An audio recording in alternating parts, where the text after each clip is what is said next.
Okay, we're live a little early. Hello, everybody. I'm Jessica Pateau with Remax Allegiance, and my guest today is United States of Whatever, also known as Mike Kuper. I pulled up my YouTube name. Awesome. So you can follow Mike on YouTube, United States of Whatever. I have not seen your YouTube channel, so I will. There's nothing on it.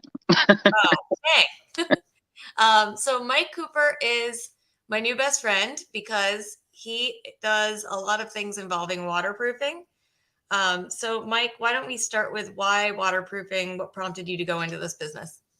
I've been working in construction for my entire life. To be honest, I just kind of fell into it. It was just an industry I hadn't worked in yet, and then once I got started doing it, I really enjoyed it. And it's an important industry because, for instance, a lot of what I tell a lot of my clients when they're sort of going back and forth on, why use a specialized company for this one thing, because we all know there's such a thing as general contractors. My dad is a general contractor, has been for 40 years. And he has a great business, and he still calls me or my brother when he has waterproofing needs, because it's very specialized and you need a lot of different skills to be able to implement it properly. Otherwise, there's a lot of people out there who go like, oh, I get the general gist and I'm a general contractor, and then they do it and there's no warranty on it. And when it fails, the homeowner is left with the bill. Yeah. So that's why you're here. And what are some common signs that homeowners or prospective homeowners can look for in basements, crawl spaces, to determine if there has been or is currently a water issue? The first thing is a musty smell, right? I think, growing up, we all associated basements with a musty smell. And we sort of just went, that's the way basements smell. But they shouldn't. If there's a musty smell in a basement, then there is, at least in part, a water intrusion issue. That musty smell is actually anything from small amounts to large amounts of mold growth. It could be, off-gassing soil. It could be wood rot, or just dampness and humidity. So that's the first thing to look for. If you have an unfinished basement, the next thing to look for would be discoloration on the walls. That's a sign of moisture. The concrete walls don't just change color on their own. It's usually moisture passing through it and leaching out all of the minerals of the concrete as the water diffuses through it. If you have a finished basement, start looking for discoloration in your trim or your carpet or your tack strips, because that means that they're in constant contact with moisture or humidity. Okay, so what is the remedy for that if somebody has that problem? Well, you got to call me, unfortunately. But generally, if any part of your basement, any part of your finished basement has come in contact with any significant amount of water, like your drywall, your framing, your trim, that's got to get ripped out. I'm very sorry to say it, but once drywall gets in contact with water, if it can't be cleaned or dried very quickly, and usually on the back side of it where you don't have access to, once that gets wet, or even if there's humidity back there, you're getting mold. And once you're getting mold and that mold starts to grow, then you have a health issue. So removing it is the first part. But you have to solve the source of the water, and that's when it gets a lot more involved. So generally, if you have water coming through your foundation walls or your floor, it means that there is what's called hydrostatic pressure, right? So it's the same piece in physics that causes a boat to float. It's pressure upward and pressure in from the sides, because the water table actually rises underneath your house when it rains really, really significantly. And then the areas on the side of your house, when it was built, create large pools of water for pressure to actually build up on the walls. Once that starts to leach through, whether it's in the form of moisture or humidity like diffusion, or it's an actual evident leak, then you have to relieve all of that pressure on the walls. And unfortunately, it gets a little bit surgical. You have to actually go in and open some of the floor around the wall and trench it out and install drain pipes and move all of that water around your walls to a sump pump that can then evacuate it outside. So it is surgery on your house, but once you have water, you have a real problem. Right. So folks, if you have a water issue that happens like right away, for instance, I had an issue in my house where there was water coming from upstairs to my lower level.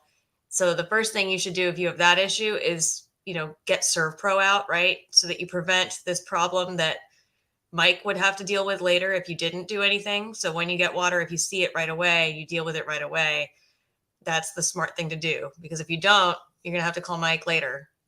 Right. So, but yeah, so Mike is also wonderful for me, because, you're great because you can come out when I have a buyer who wants to buy a house and we have a musty smell. And what do you charge for that, Mike, to just come out and take a look at a house? For you, nothing.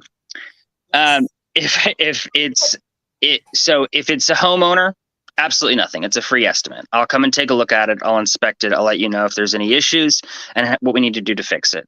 If you are a prospective buyer of a home who is not Jessica's client, because Jessica's a friend of mine, if you're another agent who has buyers who need to look at their home, then it's a $300 inspection fee. We'll give a full report, a full estimate, and you can literally go into buying that home knowing either exactly what you need to do or have the listing homeowner fix the issue before you move in. Right. So that's another thing that can be helpful when you're buying a house, to have like assessments from professionals. You can't just ask a seller for a bunch of money for no reason. And you can't ask a seller for a bunch of money without like having a reason, like a specific estimate from someone like Mike to say, okay, look, he came out and this is how much it's going to cost. And then that's where you can sort of start to have that negotiation and that discussion with the seller. So Mike, what would be a good referral for you? Who can I send you to? Anybody who's complained about water issues in their basement to start. I know that's a bit vague though. But specifically, I think I work really well with new home buyers, anyone who's just purchased a home, who's moved in and wants to start really, going gung-ho and fixing the place up. Specifically anybody who's ready to finish their basement. So often, I mean, yesterday I was in a house where new homeowners said, we just finished the basement. We just finished it. I mean, I hear this like once a week, but just yesterday, we just finished the basement. It cost X amount of money, tens and tens of thousands of dollars. And they went, and then there's a water issue and the contractor didn't catch it. And now we have to rip their entire basement out. I'm not joking, the whole thing, like $50,000 down the drain, so they can pay me to waterproof it properly, so then they can pay to have it all put back. It's a gigantic waste of money to finish your basement without waterproofing it. Budget waterproofing into your basement remodel 100% of the time. Good. Thank you for that.